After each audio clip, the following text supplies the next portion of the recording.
तो भाई लोग आज के इस वीडियो में हम सीखेंगे कि कौन सी संख्या परमेय होती है और कौन सी संख्या अपरमेय होती है। परमेय संख्या को इंग्लिश में भाई क्या कहते हैं? रेशनल नंबर कहते हैं। और अपरमेय संख्या को इंग्लिश में भाई इरेशनल नंबर कहते हैं। भाई आप इस वीडियो को अंत तक जरूर देखना, क्योंकि अंत में भाई मैं आपको एक ट्रिक भी बताऊंगा। सबसे पहले हम भाई जानते हैं कि परमेय संख्या की परिभाषा। वे संख्याएं जिन्हें p बटा q के रूप में वे संख्याएं जिन्हें p बटा q के रूप में लिखा जा सकता है उसे भाई हम क्या कहते हैं? परमेय संख्या। लेकिन भाई एक शर्त होता है, परमेय संख्या क्या होना चाहिए? परमेय संख्या p बटा q के रूप में बराबर होना चाहिए। और p और q पूर्णांक हो। क्या भाई? p और q पूर्णांक हो, लेकिन q का मान 0 नहीं होना चाहिए। भाई मैं इसे आपको एग्जाम्पल के साथ समझाता हूँ। जैसे भाई हो गया, सबसे पहले हम भाई जान लेते हैं कि पूर्णांक है क्या। पूर्णांक भाई जैसे हो गया कि 0, 1, 2, 3, फिर उसके बाद भाई अनंत तक। फिर भाई आप 0 से पहले क्या आता है? -1, -2, अनंत तक।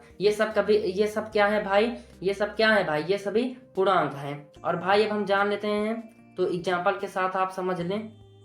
फिर भाई जैसे हो गया कि माइनस 1/2, ये क्या है भाई? परमेय संख्या है। क्या भाई 1/2 है? हाँ भाई ये भी है।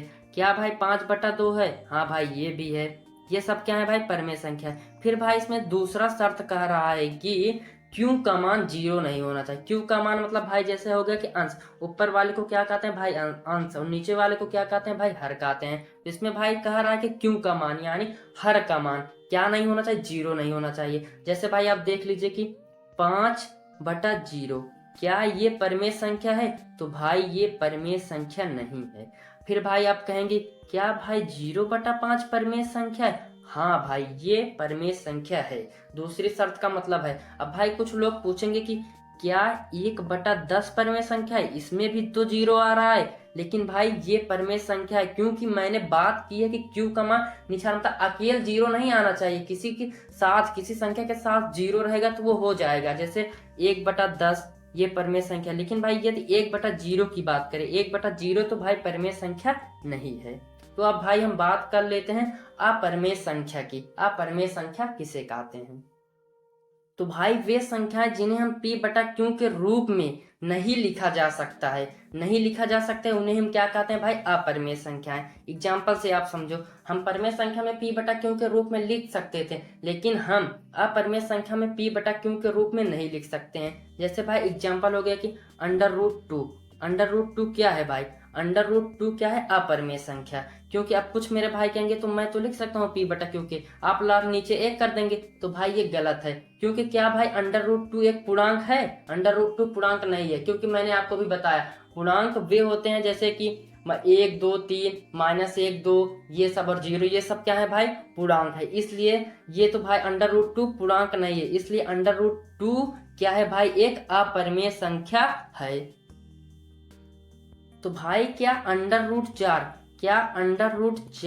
एक अपरमेय संख्या है? तो भाई यह √4 एक अपरमेय संख्या नहीं। क्यों? अब कुछ लोग भाई कहेंगे, तो अब भाई आप कहेंगे कि अभी तो √2 यार अपरमेय संख्या है, तो भाई √4 क्यों अपरमेय संख्या नहीं? तो इसका देखो भाई, हम √4 का वर्गमूल निकाल सकते हैं, जो कि एक पूर्णांक है। लेकिन क्या भाई आप √2 का वर्गमूल निकाल सकते हैं? तो भाई आप √2 का वर्गमूल नहीं निकाल सकते। लेकिन भाई आप √4 का वर्गमूल निकालेंगे, वो भी एक पूर्ण संख्या आएगा। इसलिए √4 क्या है भाई? √4 क्या माना जाएगा? अपरमेय संख्या। लेकिन √2 क्या होगा भाई? क्या होगा? अपरमेय संख्या होगा। तो भाई हम आगे और एग्जांपल को देख लेते हैं। जैसे क्या हो गया भाई 2√2, और भाई √3 इंटू +2, और कुछ भी और जैसे हो गया कि √5 +2, ये सब क्या है भाई? अपरमेय संख्या। यानी आप किसी भी अपरमेय संख्या से किसी भी संख्या को, यानी आप किसी भी अपरमेय संख्या है उसके साथ किसी भी आप संख्या को जोड़ेंगे या घटाएंगे या गुणा करेंगे या भाग करेंगे, वो हमेशा अपरमेय संख्या ही होगी। अब भाई हम अपने ट्रिक को देख लेते हैं। यदि भाई आपको अंडर रूट के अंदर, क्या भाई? यदि भाई आपको अंडर रूट के अंदर कभी भी अभाज्य संख्या दिखे, क्या? अभाज्य संख्या। अब भाई अभाज्य संख्या किसे कहते हैं? वे संख्या जो स्वयं से विभाजित होती हैं। जैसे 3 को क्या कोई संख्या काट सकता है? 2 क्या कोई से काट सकता है? क्या भाई 5 को कोई काट सकता है? तो ये खुद से कटेंगे, ये किसी दूसरे संख्या से नहीं कटेंगे। लेकिन भाई 4 किसी और दूसरे संख्या से कट सकता है, इसलिए तो भाई आप जानते हैं अंडर रूट 4 में अंडर रूट के अंदर 4 आता है तो वो परमेय संख्या में गिना जाता है। तो मतलब अंडर रूट के अंदर कभी भी अभाज्य संख्या, जैसे अंडर रूट 3, अंडर रूट क्या भाई, अंडर रूट 3 हो गया, अंडर रूट के अंदर क्या हो गया भाई 2 हो गया, अंडर रूट के अंदर क्या हो गया भाई 5 हो गया। तो ये सब क्या होंगी, अपरिमेय संख्या में गिनी जाएंगी।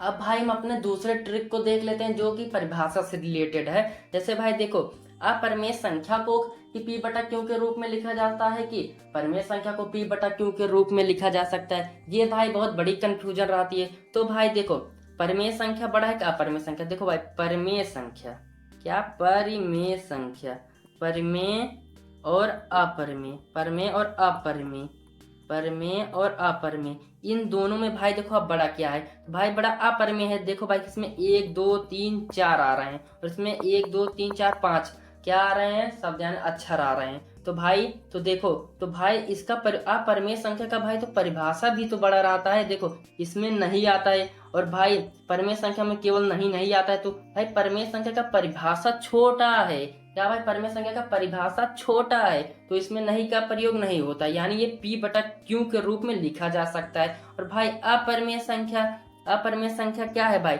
अपरिमेय संख्या बड़ा है तो इसका परिभाषा भी तो बड़ा होता है। इसमें एक शब्द और जुड़ गया है नहीं, तो इससे आप पता लगा सकते हैं कि कौन सी संख्या परिमेय है, कौन सी संख्या अपरिमेय है। यानी मतलब मेरा कहने का मतलब है भाई कि वो p बटा q के रूप में लिखी जा सकती है, कौन सी संख्या p बटा q के रूप में नहीं लिखी जा सकती है। तो भाई आपको वीडियो कैसे लगी? यदि अच्छी लगी होगी तो भाई कमेंट करके हमें जरूर बताइएगा। यदि आपकी कोई समस्या हो या आपकी कोई डाउट हो तो आप कमेंट बॉक्स में हमसे पूछ सकते हैं।